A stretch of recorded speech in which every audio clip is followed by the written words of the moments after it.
안녕하세요. 구루자입니다. 올해 첫 영상이 되겠습니다. 지난해까지는 이제 기출문제 한 회차씩 같이 공부하면서 각 문제당 해당되는 개념에 대한 내용들도 이제 차근차근 살펴보면서 이렇게 영상을 공부했었는데요. 올해는 제가 좀 준비를 다르게 해봤어요. 그래서 이제 시험도 CBT 방식으로 변경이 돼서 여러분들이 다 같은 문제를 가지고 시험을 보는 것이 아닙니다. 네. 그래서 컴퓨터로 시험을 치르게 되고 문제도 다 다르게 되고 그러면서 이제 문제풀이도 원래도 중요했지만 더 중요하게 됐어요. 그래서 최대한 많은 문제들을 같이 살펴볼 수 있도록 이론, 핵심 개념은 최대한 핵심, 출제되는 부분 중심으로 공부를 하고 문제풀이를 최대한 많이 해볼 수 있는 방향으로 영상을 준비해 보고자 합니다. 그래서 2022년도 시험 문제까지 지금 공개가 됐죠. 그리고 이때서부터 2010년도 출제 문제까지 이제 다 분석을 하고 검토를 해서 거의 대부분의 문제를 수록했습니다. 그래서 뺄 거는 빼고, 네, 뺄 거라는 것은 이제 지금은 출제가 되지 않는 내용들이겠죠. 주로 5과목 노동관계법규에서 법 개정이 매년 이루어지니까 이제 출제가 벗어나는 이제 현재는 해당 내용이 없는 내용들도 많이 있어요. 그런 부분들은 이제 빼거나 또는 문제를 변형해서 같이 공부를 해보도록 하겠습니다. 그래서 올해는 최대한 많은 문제들 같이 풀어볼 수 있도록 준비를 하였습니다. 자, 그러면 지금부터 1과목 정신역동적 상담 바로 시작하도록 하겠습니다. 네, 정신역동적 상담, 정신분석 상담이라고도 합니다. 프로이드 정신분석 이론. 인간은 비합리적, 결정론적 존재이다. 네, 비합리적이고 결정론적이다라고 했는데 결정론적의 의미 무엇일까요? 네, 옆에 나와 있죠. 초기의 사건이 이후의 사건을 결정한다. 그게 결정론적이라는 의미입니다. 결정한다라는 것은 뭐죠? 원인이 된다라는 의미라고도 볼 수 있겠죠. 그래서 우리의 성격, 행동, 또 우리가 갖고 있는 여러 문제들이 있죠. 이런 것들이 다 무엇이다? 무엇이 원인이 된다? 초기의 사건이 원인이 된다. 무엇이 원인이 된다? 과거의 경험이 원인이 된다. 무엇이 원인이 된다? 인생 초기의 발달 과정이 원인이 된다. 그래서 과거 경험이랑 인생 초기 발달 과정을 중시하는 것이 정신분석 이론입니다. 이러면 끝이에요. 네. 몇 가지만 간단하게 더 살펴볼게요. 정신분석 이론은 생물학적 충동을 강조했습니다. 유독 프로이드의 이론에서는 성과 관련된 이야기들이 많이 나와요. 왜냐하면 생물학적 충동을 강조했기 때문에. 발달 단계를 봐도 뭐 구강기, 항문기, 성기기 뭐 이렇게 나오잖아요. 생물학적 충동을 강조했고 또 한 가지 강조한 것. 어떤 개념이었죠? 네, 무의식의 개념이 나옵니다. 프로이드 이론에서는 무의식의 개념을 강조했다는 것 기억을 해두세요. 그래서 무의식의 여러 가지 욕구나 충동들이 이제 발생이 되면은 그것이 어떻게 되겠어요? 무의식 수준에 있다가 의식 수준으로 올라오려고 하는데 그것을 우리는 어떻게 하게 돼요? 꾹꾹 다시 무의식 쪽으로 들어가 하면서 누르게 되죠. 그것이 바로 억압입니다. 방어 기제 중에 하나죠. 그래서 그것을 억압된 충동이라고 이야기를 합니다. 또한 방금 말씀드린 방어 기제죠. 뒤에서 살펴볼 겁니다. 방어의 개념들. 또 유아기적 갈등 기억하시면 됩니다. 유아기적 갈등은 과거 경험, 인생 초기 발달 과정 연결해서 기억하시면 되겠죠. 유아기의 무의식적 갈등이 결국 미래의 사건, 우리의 행동, 성격 등을 결정하게 된다. 끝. 정신분석 이론 끝입니다. 그러면 기법을 살펴보면 자유현상, 해석, 전이, 역전이, 혼습 이런 것들이 있다라고 기억을 하시면 되고 분석가의 중립적 태도를 강조한다라고 했어요. 그래서 중립적 태도라는 것은 이제 전통적인 정신분석 상담을 생각해 보면 전통적인 방식의 정신분석 상담은 내담자가 앞에 카우치에 이렇게 편하게 앉아 있고 뒤쪽에 그 상담자가 앉아 있습니다. 그래서 질문을 던지죠. 지금 무엇이 떠오르나요? 그러면 하늘을 나는 새가 떠올라요. 그걸 보고 또 무엇이 떠오르나요? 하면서 자유롭게 연상하도록 하는 것이 자유연상 기법이에요. 이 자유연상 기법을 통해 또 상담을 진행하면서 분석가는 절대적으로 중립적인 태도를 유지해야 합니다. 그래야 내담자의 전이를 일으킬 수 있어요. 전이가 무엇이냐? 이제 살펴볼 건데 전이가 일어난다는 것의 의미는 상담이 점점 깊어지고 있다. 제대로 진행이 되고 있다라는 의미로 생각을 할 수가 있습니다. 그래서 전이라는 것은 무엇이냐? 내담자가 상담 진행 과정에서 상담자에게 감정을 느끼는 거예요. 어떤 감정을 느끼냐? 내담자가 과거에 뭐 남편이나 뭐 헤어진 여자친구나 중요한 인물에게서 느꼈던 감정을 상담 과정에서 상담자에게 똑같이 느끼는 것을 전이라고 합니다. 이해되셨죠? 역전이는 반대로 상담자도 사람입니다. 상담자가 내담자에게 자신의 어떤 과거의 중요한 사람에게서 느꼈던 감정을 내담자에게 느끼는 것, 역전이. 이해되셨죠? 전이는 내담자가 상담자에게 느끼는 것, 역전이는 상담자가 내담자에게. 해석 같은 경우는 상담자가 내담자의 말을 토대로 해서 내담자가 그 이야기한 내용의 이면에 있는 의미를 해석해 주는 거예요. 추론해서 이야기해 주는 것. 상담자가 해석해 주는 것. 훈습이라는 것은 내담자가 여러 가지 상담 과정 중에서 느끼는 갈등, 방어, 이런 것들, 저항 등을 탐색할 수 있도록 도와주는 것. 그 과정을 훈습이라고 합니다. 밑에 괄호를 채워보면 우리 방금 했던 내용이에요. 내담자가 과거에 중요한 인물에게 느꼈던 감정을 현재의 상담자에게 투사하는 것, 전이라고 했죠. 내담자가 느끼는 것, 전이. 그리고 분석이 한창 진행 중에 내담자의 갈등과 방어, 저항을 탐색하고 해석하는 과정, 뭐라고 했죠? 네, 훈습이라고 했어요. 훈습이라는 용어가 조금 낯설어서 익숙하지 않아서 어색할 수가 있어요. 영어로는 working through라고 합니다. working through process라고 하는데, 그러니까 through, 그러니까 철저하게 작업하다, 철저하게 작업하다, 이런 의미인데, 내담자가 회피했던 무의식적인 내용, 이런 것들을 이해, 통합, 활용할 수 있도록. 그러니까 내담자가 무의식적으로 회피하는 거를 상담자가 짚어주는 거예요. 그것을 내담자가 이해할 수 있도록, 인지할 수 있도록, 그리고 그것을 통찰할 수 있도록. 통찰해서 끝나는 게 아니라 실제 일상생활에 실천할 수 있도록 상담자가 계속 반복적으로 해석을 해주는 거예요. 그것이 훈습입니다. 그러니까 계속 반복해서 철저하게 학습하고 익히는 거죠. 훈습. 그래서 훈습의 단계를 살펴보면 먼저 내담자가 어떻게 했어요? 무의식적으로 자신이 회피하는 내용에 대해서 상담자가 이야기를 하면 어떻게 했어요? 저항을 하겠죠. 처음에 저항이 일어나고 이 저항에 대해서 해석을 하게 되고 그것에 대한 내담자의 반응으로 진행이 된다. 내담자의 저항, 분석자의 해석, 그리고 이것에 대한 반응, 저항, 해석, 반응. 이걸 기억해 주시면 되겠습니다. 저항, 해석, 반응. 이러면 끝이에요. 문제 풀어보겠습니다. 1번. 정신분석적 상담 과정에 관한 설명으로 틀린 것은, 자, 1번. 심리적 상태의 근원을 과거 경험에서 찾고자 한다. 그렇죠. 과거 경험 중시한다고 했습니다. 두 번째. 유아기적 갈등과 감정을 중요하게 생각한다. 3번. 무의식적 자료 방어를 탐색한다. 맞습니다. 4번. 표준화된 자료를 활용하진 않습니다. 네, 그래서 정답은 4번이 되겠고요. 2번. 정신분석에 대한 설명으로 틀린 것은 1번. 분석가의 중립적 태도 중요하다고 했습니다. 해석은 자유현상이나 꿈, 저항, 전이 등을 분석해서 그 의미를 설명해 주는 것이다. 그렇죠.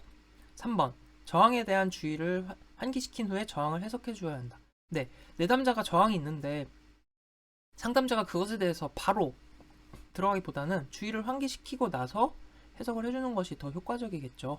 4번. 현재몽은 잠재몽에 대한 자유현상을 통해 현재몽, 잠재몽 그냥 지금 듣고 기억해 두시면 됩니다. 현재몽이라면 현재 꾸고 있는 꿈, 우리가 그냥 자면서 꾸는 꿈을 현재몽이라고 생각하시면 됩니다. 잠재몽이라는 것은 우리가 지금 꾸고 있는 꿈, 즉 현재몽을 꾸고 있는데 이것에 대한 이면의 의미가 있는 것. 그러니까 왜곡된 모습으로 나타나는 꿈, 잠재몽. 뭔가 이상하게 현실적이지 않게 꿈이 꾸어지는 경우가 있잖아요. 꿈의 내용이 전혀 현실적이지 않고 말도 안 되는 뭐 이런 경우도 있고, 이런 꿈들을 이제 잠재몽이라고 할 수 있죠. 뭔가 왜곡된 모습으로 잠재해 있기 때문에. 그렇다면 4번 읽어보면 현재몽은 잠재몽에 대한 자유현상을 통해 더 쉽게 이해할 수 있다. 현재몽은 그냥 그대로 우리가 꾸는 꿈이니까 그대로 알 수 있지만 잠재몽이라는 것은 해석이 필요한 거잖아요. 거꾸로 돼야겠죠. 잠재몽은 현재몽에 대한 자유현상을 통해 더 쉽게 이해할 수 있다. 이게 맞는 이야기가 되겠습니다. 그래서 정답은 4번. 3번. 정신분석적 상담에서 내담자가 과거의 중요한 인물에게서 느꼈던 감정이나 생각을 상담자에게 투사하는, 내담자가 상담자에게 투사하는 것 뭐라 그랬죠? 네, 전이라고 했습니다. 4번. 진로 선택과 관련된 이론으로 인생 초기 발달 과정 중시. 정신분석. 정신역동 상담의 주요 기술이 아닌 것은 전이, 훈습, 해석, 선택이란 건 없었죠. 6번. 정신분석적 상담에서 내담자의 갈등과 방어를 탐색하고 이를 해석해 나가는 과정. 다시 갈등과 방어를 탐색하고 해석해 나가는 과정. 뭐라 그랬죠? working through process, 훈습. 2번. 7번. 정신분석적 상담에서 훈습의 단계에 해당하지 않는 것은 1번. 저항, 분석의 시작. 저항 해석 반응이었죠. 네, 그래서 분석의 시작은 해당되지 않는다. 여기까지 정신분석 이론에 대한 문제 풀어봤습니다. 네, 다음 방어기제 유형 공부하겠습니다. 방어기제는 정신분석적 상담에서 방어기제 굉장히 많죠. 네, 굉장히 많은데 출제되는 것만 한번 짚어볼게요. 방어기제로는 억압, 전치, 합리화가 있고 이것이 출제된 내용이에요. 그리고 선택지로 제시된 것, 투사, 동일시, 보상, 주지와 부인, 부정 이런 것들이 있습니다. 하나씩 살펴보면 죄의식, 괴로운 기억 등을 무의식으로 누르는 것. 우리 앞에서 제가 정신분석 이론 말씀드릴 때 이야기했어요. 무의식적 충동을 억누르는 것. 무엇이라고 했죠? 네, 억압이라고 했습니다. 억압. 무의식으로 억누르는 건 억압이고, 어린 시절 학대당했던 사람이 부모에 대한 이야기를 피하려고 한다. 이것도 어떻게 보면 부모에 대한 분노를 억압하는 방어기제라고 할 수 있습니다. 다음, 내적인 충동이나 욕망을 관련된 대상이 아닌 다른 대상에게 분출. 종로에서 뺨 맞고 한강 가서 화풀이하는 격이죠. 이거는 뭐라고 하냐면 전치라고 합니다. 전치, 전위라고도 하고 전치, 전위. 그래서 displacement라고 하죠. 그러니까 위치를 다른 위치로 이동시킨다라는 거잖아요. 분노의 대상, 화의 대상을 당사자가 아닌 다른 곳으로 이동시킨다라는 의미로 이해하시면 되겠습니다. 다음, 실망을 느끼지 않기 위해서 자신의 말이나 행동을 정당화하는 것. 여우의 신포도 이야기. 네. 나무에 있는 포도를 따먹을 수 없으니까 저건 신포도야 라고 약간 정신승리 하는 거죠. 네. 합리화입니다. 다음, 자신의 생각이나 욕구, 감정을 다른 사람의 것으로 지각하는 것. 내 생각인데 다른 사람의 것으로 지각하는 것. 좀 연인 관계에서 이런 경우 좀 많이 보는 것 같아요. 물론 이제 저도 경험하기도 하고. 보면은 이제 내가 화난 거를 내가 화났다고 인지하지 못하고 남이 화났다고 이제 전가하는 거죠. 어떻게 보면 너 화났잖아, 내가 화났으면서, 이런 식으로 투사하는 거죠. 프로젝션. 우리가 영화 볼 때 프로젝터에 영상을 쏘잖아요. 프로젝터를 통해서 스크린에 화면을 쏘는 거를 프로젝터라 그러잖아요. 마찬가지. 내 감정인데 다른 사람의 것으로 이렇게 투사시키는 거죠. 이것을 투사라고 합니다. 프로젝션. 그래서 이 정도는 이제 기억을 해두시고, 동일시 보고 이해하시면 됩니다. 좋아하는 대상과 자신을 동일하게 인식하는 것. 좋아하는 연예인의 옷, 액세서리 등을 따라함으로써 연예인과 나를 동일시하는 거죠. 마지막 보상.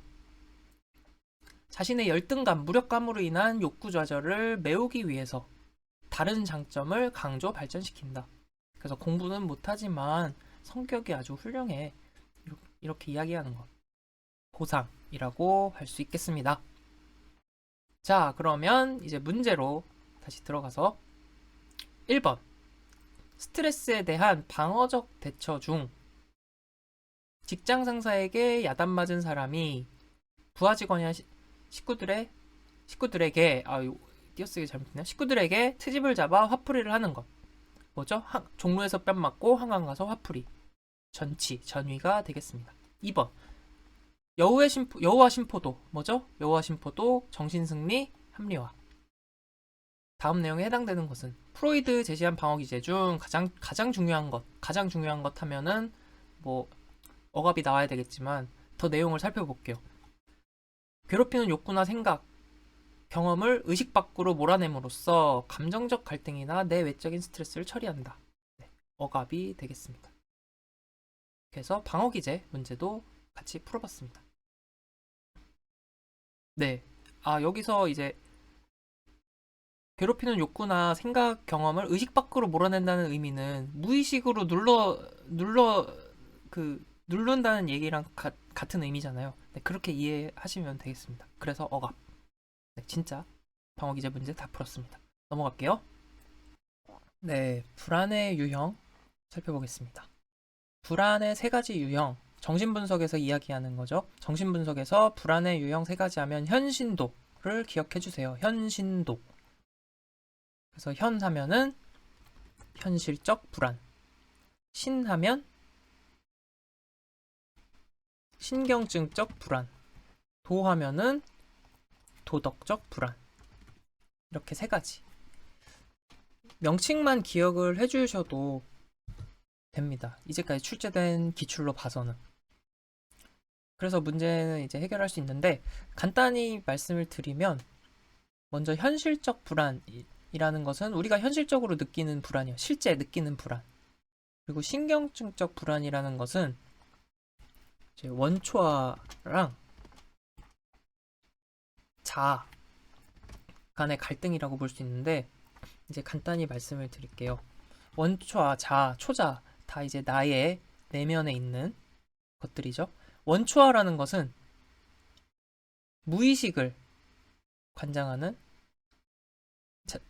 내 자신으로서 쾌락 원칙을 따릅니다. 본능에 따르죠. 무의식적 본능, 원초와 이렇게 연결시키면 되고, 자아라는 것은 현실 원칙을 따릅니다. 현실 원칙. 초자라는 것은 이게 현실에 해당이 되겠죠. 초자라는 것은 이제 현실을 넘어선 도덕 원칙을 따르는 것이 초자아입니다. 그래서 이 초자아, 자아, 원초아 간의 갈등으로 인해서 불안이 발생한다.